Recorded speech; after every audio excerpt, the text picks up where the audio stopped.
Alors si on voulait définir le smart building en quelques mots, on pourrait dire que c'est de la domotique des années 2020. On a repris des systèmes électroniques, informatiques automatisés et on les applique dans les bâtiments au sens large, c'est-à-dire y compris dans l'industrie, pour faire des économies d'énergie, pour avoir des systèmes plus économes en énergie.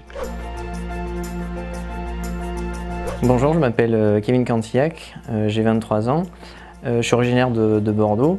Je suis issu d'un bac professionnel en génie climatique. Je m'appelle Baptiste Néron. Avant d'arriver en formation Smart Building, formation d'ailleurs qui est en partenariat avec l'IT2I Centre, j'ai eu un BTS système électronique, donc en formation continue à Tours. À la suite de ça, j'ai fait une licence professionnelle à Nantes, à l'UT de Nantes. Je m'appelle Fawzi Abrantes. Moi, je suis issu d'un DUT génie électrique et informatique industrielle à l'IUT de Châteauroux. Je suis Toine Minery, je viens du GE2I. J'ai trouvé mon entreprise lors de mon stage de fin d'études de GE2I. Ils m'ont pris en Smart Building en tant qu'apprenti responsable d'affaires. Moi, c'est Venceslas Mehdi. J'ai fait un BTS domotique en Martinique. Je m'appelle Marina Douillard, donc je viens d'un DUT GE2I fait à l'IUT de Châteauroux. Et suite à ça, j'ai voulu continuer mes études par la voie de l'ingénierie. En fait, c'est l'apprentissage qui m'a un peu interpellé. J'ai voulu connaître le monde de l'entreprise assez tôt. Donc j'avais un CDI en tant que technicien électronique dans un laboratoire de recherche et développement à Pithiviers dans le Loiret.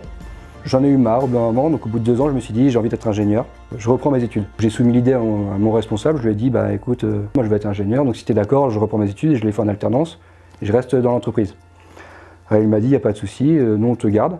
Donc j'ai rompu mon CDI et derrière, donc du jour au lendemain, je suis passé de technicien CDI alternant pour la formation Smart Building. Ça c'était du coup en 2015. Pour la première année, j'ai fait mon apprentissage à la société SHD, membre du réseau DEF. J'étais apprenti chef de projet. J'avais pour but en fait de concevoir des produits liés à la détection incendie, mais pour le particulier. Actuellement, je suis au groupe SNI, Société Nationale Immobilière à Paris, qui est un bailleur social. Je suis au sein de la direction du numérique. On va intégrer des maquettes numériques du bâtiment en 3D, avec toutes les données qu'il faut, afin de faciliter sa gestion.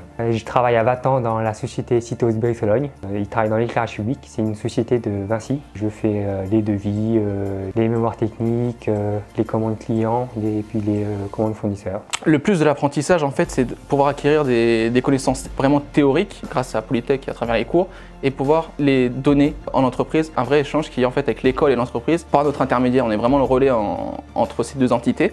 Récemment, moi, dans mon entreprise, il y avait mon collègue qui ne maîtrisait pas un sujet. J'ai pu l'aider en lui apportant les acquis que j'avais eus en cours.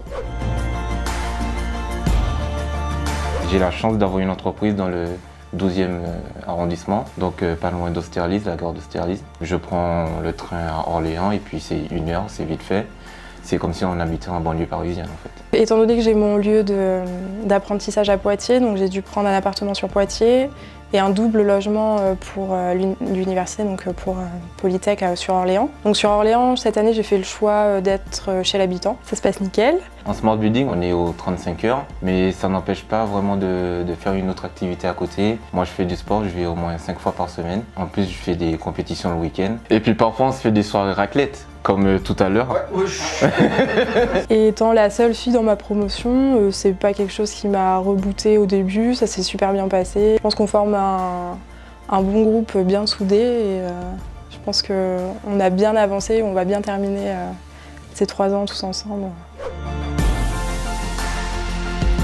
J'ai passé 12 semaines en Roumanie à la suite de mon DUT GE2I. Je suis allée à Dublin 2 semaines. Je suis également membre, comme Marina Toine, de l'association Solidaribat. Moi, je suis le secrétaire. Je vais partir avec eux à Madagascar en juin 2018 pour aider le lycée de Sambava. On part 4 semaines à Madagascar dans le cadre de notre association Solidaribat pour aller aider un lycée technique à Sambava, précisément dans le nord-est de Madagascar, suite à un cyclone qui a gravement endommagé ce lycée.